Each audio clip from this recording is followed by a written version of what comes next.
बिस्मिल्लाहिर्रहमानिर्रहीम। अस्सलाम वालेकुम dear student, this is your physics teacher student. आज हम एक बहुत ही इंपॉर्टेंट टॉपिक डिस्कस करने जा रहे हैं, वो है स्टेशनरी वेव्स। इस टॉपिक में हमने बिस्मिल्लाहिर्रहमानिर्रहीम। अस्सलाम वालेकुम dear student, this is your physics teacher student. आज हम एक बहुत ही इंपॉर्टेंट टॉपिक डिस्कस करने जा रहे हैं, वो है स्टेशनरी वेव्स। इस टॉपिक में हमने ये देखना है कि स्टेशनरी वेव की बेसिक अंडरस्टैंडिंग क्या है और स्टेशनरी वेव की जो कुछ इम्पॉर्टेंट पॉइंट्स हैं जैसे nodes, anti nodes,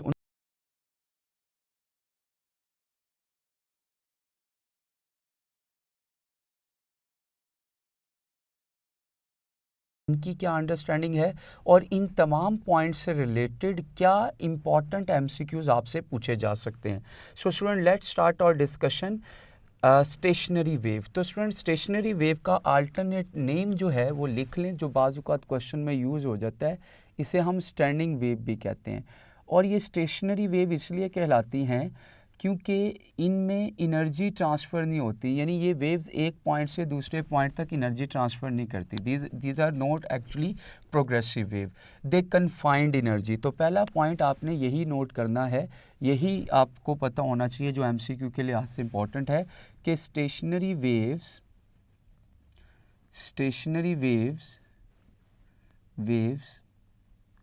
confined energy, ये जिस भी रीजन में बनती हैं उस रीजन में ये एनर्जी को कन्फाइंड करके रखती हैं, ये प्रोग्रेसिव वेव्स नहीं हैं।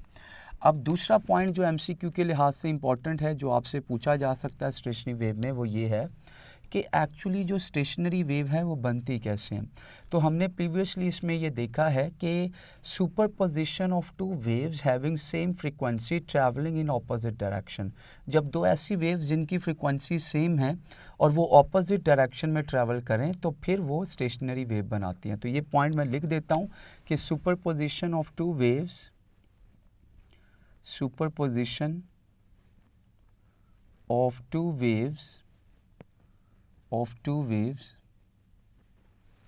having same frequency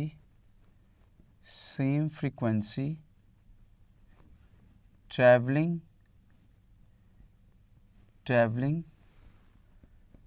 in opposite direction will produce stationary wave। तो इस पॉइंट में दो बातें आपसे एमसीक्यू के तौर पे पूछी जा सकती हैं कि वो वेव्स जो स्टेशनरी वेव प्रोड्यूस कर रही हैं उनकी फ्रीक्वेंसी सेम होनी चाहिए और दोनों वेव्स जो हैं वो एक दूसरे के ऑपोजिट डायरेक्शन में मूव करनी चाहिए और फिर वो सुपरपोज करें। नाउ स्टूडेंट, आपके सामने स्टेशनरी वेव की एक एग्जांपल जो है वो वेव फॉर्म हम ड्रॉ करते हैं और देखते हैं स्टेशनरी वेव जो है वो किस तरह से बनती है। तो मैं यहाँ पे लेट कर सकता हूँ कि मेरे पास एक स्ट्रिंग है और उस स्ट्रिंग को हमने फॉर एग्ज़ाम्पल टू एंड्स पे वो प्लग किया हुआ है। अब इसके सेंटर से पकड़ के अगर मैं इसको इस स्प्रिंग को छोड़ूं या स्ट्रिंग को छोड़ूं तो क्या होगा, एक वेव इस एंड पे जाएगी, दूसरी वेव इस एंड पे जाएगी। दोनों वेव्स टकराने के बाद जब वापस आएंगी तो एक दूसरे पे सुपरपोज करके वो स्टेशनरी वेव प्रोड्यूस करेंगी। अब स्ट्रिंग को डिफरेंट पॉइंट से प्लग करके अगर आप यही प्रोसेस करें तो आपको डिफरेंट फॉर्म्स की स्टेशनरी वेव, डिफरेंट पैटर्न की स्टेशनरी वेव मिलेंगी। या ऐसा भी हो सकता है कि अगर मेरे पास एक स्ट्रिंग है उसको मैं एक वॉल के साथ फिक्स कर दूं और उस पर जर्क दूं, जब वो मैं उस पर जर्क दे रहा हूँ, यहाँ से इंसिडेंट वेव आ रही है, ये वेव जाके वॉल से फिक्स पॉइंट से टकरा कर वापस आएगी और इंसिडेंट वेव से सुपरपोज करेगी ऑपोजिट डायरेक्शन में और स्टेशनरी वेव बनाएगी। अब स्टूडेंट, जब भी स्टेशनरी वेव बनती हैं, स्ट्रेस स्ट्रिंग में हमने डिटेल में बात करनी है, लेकिन अभी ज़रा स्टेशनरी वेव का बेसिक पैटर्न जो है वो हम डिस्कस कर लेते हैं। जब भी स्टेशनरी वेव बनती हैं तो हमारे पास कुछ इस तरह से क्लोज्ड लूप बन रहे होते हैं, कुछ लूप एग्जिस्ट करते हैं उस स्ट्रिंग के अंदर। इन लूप्स को या ये जो क्लोज्ड लूप्स हमें बनते नज़र आ रहे हैं, इनको हम हार्मोनिक्स का नाम देते हैं और ये हार्मोनिक्स सीरीज़ कहलाते हैं। यानी stationary wave actually harmonics series पे कंसिस्ट करती है, हार्मोनिक्स जो है वो बन रहे होते हैं इसमें। अब ये आपको जो पैटर्न नज़र आ रहा है, these are the stationary wave, ठीक है। अब इसमें कुछ पॉइंट जो हैं वो आपको, ये जो सेंट्रल लाइन है ये मीन पोजीशन को रिप्रेजेंट कर रही है। तो कुछ ऐसे पॉइंट्स होते हैं स्टेशनरी वेव पे जो हमेशा मीन पोजीशन पे रहते हैं, वो मीन पोजीशन से कभी डिस्प्लेस नहीं होते, उन्हें हम नाम देते हैं नोड्स का। So these are the nodes point. और कुछ ऐसे पॉइंट्स होते हैं जो ऑसिलेटिंग स्टेट में होते हैं और वो मीन पोजीशन के जो अबाउट ऑसिलेट कर रहे होते हैं और वो मैक्सिमम डिस्प्लेसमेंट तक मूव करते हैं, उन्हें हम कहते हैं anti nodes. So these are the points which are actually oscillating points with the maximum amplitude. इन पॉइंट्स को हम एंटी नोड्स का नाम देते हैं। तो सबसे पहले तो नोड्स और एंटी नोड्स की अंडरस्टैंडिंग यहाँ पे क्लियर करना, जो मैंने बताई है, यहाँ से एमसीक्यू पूछा जा सकता है। तो नोड्स के बारे में आप लिखेंगे जो पॉइंट एमसीक्यू के लिहाज से पूछा जा सकता है कि nodes always remains at rest, they are non oscillating points. So nodes always remains at mean position, ये हमेशा मीन पोजीशन पे रहते हैं, नंबर 1। नंबर 2, नोड से रिलेटेड याद रखिएगा कि जो स्ट्रेस है, स्ट्रेस का फैक्टर आ जाए, प्रेशर पूछ लिया जाए या स्ट्रेन पूछ लिया जाए, ये जो पॉइंट्स हैं, ये स्ट्रेस, स्ट्रेन या प्रेशर, ये नोड्स के ऊपर मैक्सिमम एग्जिस्ट करते हैं। तो मैक्सिमम स्ट्रेस और maximum strain and maximum pressure ये नोड्स पे एग्जिस्ट करेगा। दूसरी बात, नोड्स जो हैं वो जैसे कि मैंने बताया है ये हमेशा मीन पोजीशन पे रहेंगे। तो नोड्स जो हैं वो किसी किस्म की कोई एनर्जी पोजेस नहीं करते, ठीक है। सो आप तीसरा पॉइंट ये भी लिख सकते हैं कि nodes possesses zero energy. Nodes जो हैं वो कोई एनर्जी पोजेस नहीं कर रहे स्टेशनरी वेव में। अब बात करते हैं एंटी नोड्स की। अगर एंटी नोड्स की बात की जाए तो एंटी नोड्स के लिहाज से आप याद रखेंगे these are the oscillating points, ये ऑसिलेटिंग पॉइंट्स हैं। Anti nodes are oscillating points, ये ऐसे पॉइंट्स हैं जो ऑसिलेटिंग पॉइंट्स हैं, जो ऑसिलेट कर रहे हैं about mean position. When they are at extreme position, जब ये एंटी नोड्स जो हैं, ये जो ऑसिलेटिंग पार्टिकल हैं या एंटी नोड्स जो हैं, वो पार्टिकल्स एक्सट्रीम पोजीशन पे होंगे, तो इस वक्त जो मीडियम पार्टिकल्स के दरमियान पोटेंशियल एनर्जी मैक्सिमम होगी। और एंटी नोड्स पार्टिकल या एंटी नोड मीडियम पार्टिकल्स जब ये एट मीन पोजीशन पर होंगे, यानी जब ये ऑसिलेशन के दौरान मीन पोजीशन से गुजर रहे हैं, तो इनके पास जो है वो काइनेटिक एनर्जी मैक्सिमम होगी। तो आप यहाँ से ये अंदाज़ा कर सकते हैं, चूँकि ये ऑसिलेटिंग है, जब ये ऊपर की तरफ जा रहे हैं तो इनके पास मैक्सिमम यहाँ पर पोटेंशियल एनर्जी एग्जिस्ट करेगी, और जब ये मीन पोजीशन से गुजर रहे हैं तो यहाँ पर इनके पास मैक्सिमम कौन सी एनर्जी होगी, काइनेटिक एनर्जी होगी। फिर ये सेकंड एक्सट्रीम की तरफ जाएंगे, ये वही पॉइंट्स हैं, वही एक पॉइंट है जो ऑसिलेट कर रहा है। तो ये एक एंटी नोड है, ये सेकंड एंटी नोड है, ये थर्ड एंटी नोड है। अब अगर आपसे ये पूछा जाए कि एक एमसीक्यू ऐसे पूछ लिया जाता है कि अगर 3 हार्मोनिक है, जैसे यहाँ पे आपको 3 हार्मोनिक नज़र आ रहे हैं, फॉर 3 हार्मोनिक्स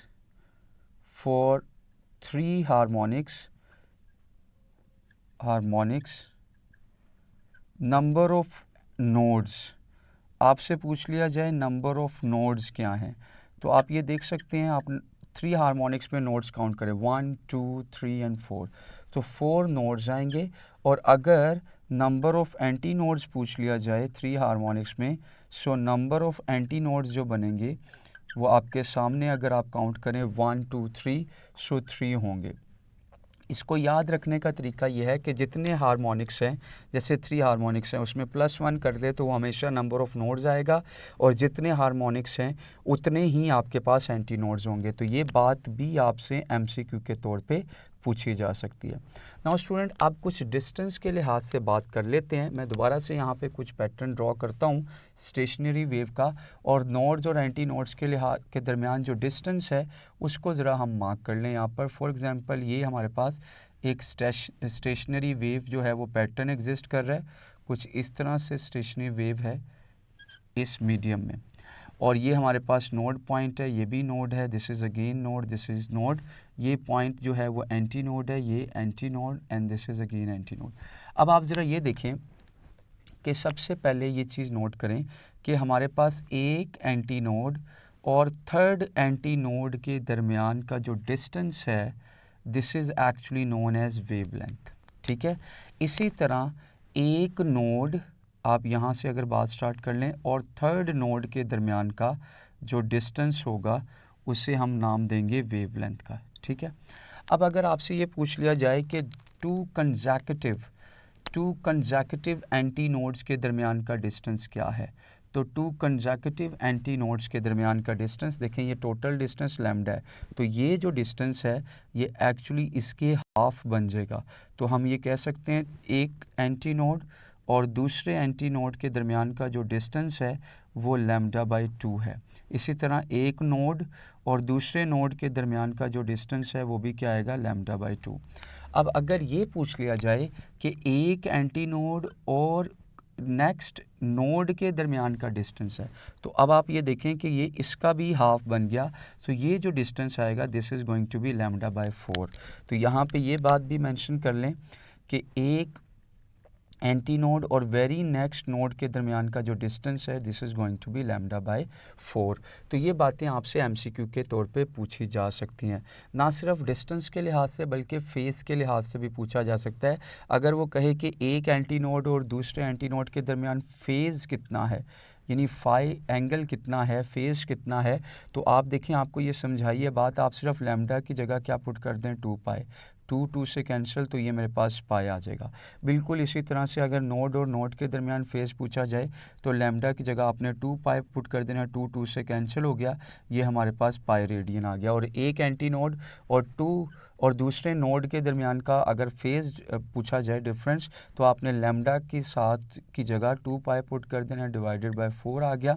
तो आप इसमें लिख सकते हैं 2 4 से कैंसिल हो गया, this is pi by 2 radian. तो ये हमारे पास अगेन एमसीक्यू में बात पूछी जा सकती है और आपको ये पता होनी चाहिए कि नोड और एंटी नोड के दरमियान क्या डिस्टेंस है, नोड ऑसिलेटिंग पार्टिकल्स हैं, पॉइंट्स हैं, एंटी नोड सॉरी, और नोड जो है वो हमेशा स्टेशनरी वेव पे मीन पोजीशन पे रहते हैं, वो कभी भी ऑसिलेट नहीं। ये आपसे एमसीक्यू में पूछा जा सकता है। तो बात ये है कि आपको पता होना चाहिए नोड और एंटी नोड के दरमियान क्या डिस्टेंस है। एंटी नोड्स हमेशा ऑसिलेटिंग पार्टिकल्स हैं, नोड्स जो हैं वो हमेशा मीन पोजीशन पे रहते हैं। एंटी नोड्स की एनर्जी ऑसिलेट करती है between kinetic and potential energy, जबकि नोड्स जो हैं वो हमेशा स्ट्रेस्ड फॉर्म में हमेशा मीन पोजीशन पे रहेंगे। So these are the key points जो आपको एमसीक्यू के लिहाज से पूछे जा सकते हैं। आप कुछ एमसीक्यूज इसी टॉपिक से रिलेटेड डिस्कस करते हैं।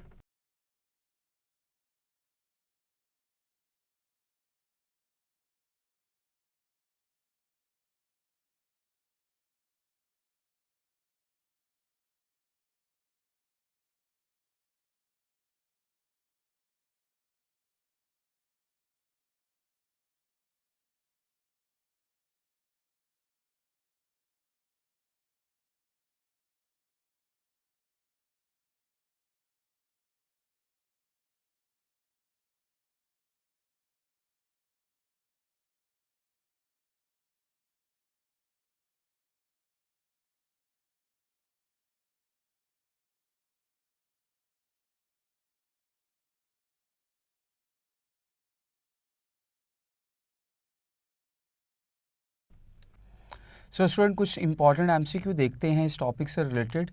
फर्स्ट एमसीक्यू ये है, standing waves can be produced, option A on a string clamped at one end and free at the other. B option है when incident wave gets reflected from a wall. C option है on a string clamped at both the ends when two identical waves with phase difference of pi are moving in the same direction. So हमारे पास जो right option बनेगा यहाँ पे beta option बनेगा। जैसे कि मैंने एग्जांपल भी दी लेक्चर में कि अगर एक स्ट्रिंग को आपने वॉल के साथ क्लैम्प किया है, आप यहाँ से वेव भेजें, वो रिफ्लेक्ट बैक होने के बाद इंसिडेंट वेव से सुपरपोज करके स्टेशनरी वेव प्रोड्यूस करेंगी। So beta is the right answer.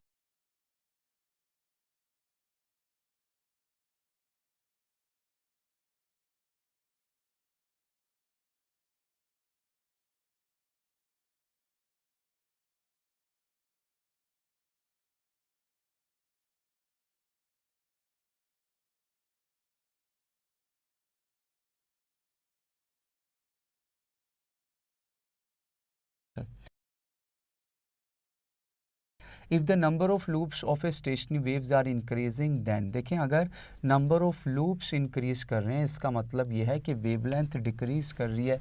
मैं आपको दो डायग्राम का यहाँ पे कंपैरिजन देता हूँ। देखें अगर मैं आपसे ये कहूँ कि ये मेरे पास एक स्टेशनरी वेव है और इसमें 2 लूप्स जो हैं वो एग्जिस्ट कर रही हैं इसी लेंथ में, तो आप ये देखेंगे कि हमारे पास ये है, यहाँ से लेकर यहाँ तक का जो डिस्टेंस है वो क्या है, वेवलेंथ है।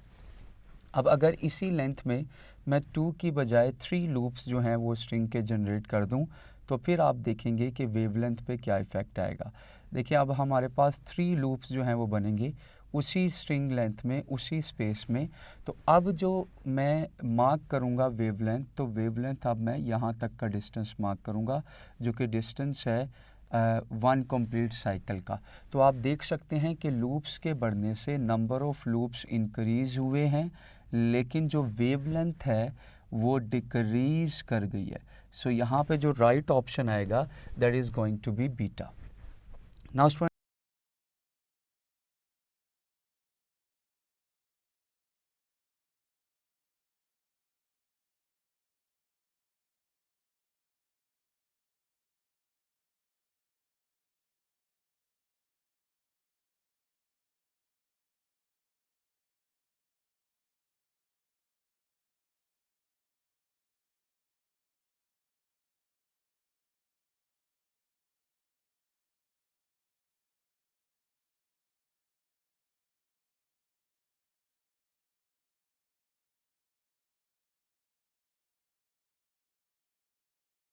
नेक्स्ट क्वेश्चन देखें। The distance between 2 particle in a wave motion in the same phase is. Wave motion का मतलब होता है एक्चुअली वन वेव, और वन वेव में वेव मोशन के दौरान वन साइकिल में कह लें, वन वेव में कह लें, जो कोई भी पॉइंट्स के दरमियान डिस्टेंस होता है वो वेवलेंथ के इक्वल होता है। So lambda is the right option which is delta.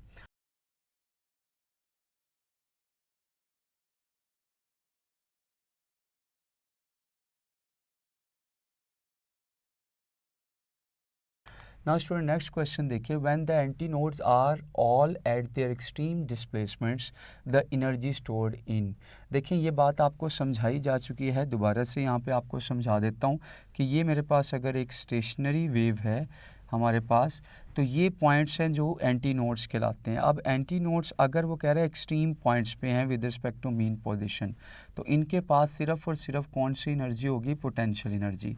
ये ऑसिलेटिंग पॉइंट्स होते हैं, जब ये मीन पोजीशन की तरफ मूव करें और मीन पोजीशन से ऑसिलेशन के दौरान गुजरें तो तब इनके पास कौन सी एनर्जी होगी, काइनेटिक। लेकिन यहाँ पे उसने एक्सट्रीम पोजीशन के लिहाज से पूछा हुआ है, सो हमारे पास जो राइट ऑप्शन आएगा कि एंटी नोड जो हैं वो सिर्फ और सिर्फ पोटेंशियल एनर्जी पोजेस कर रहे हैं।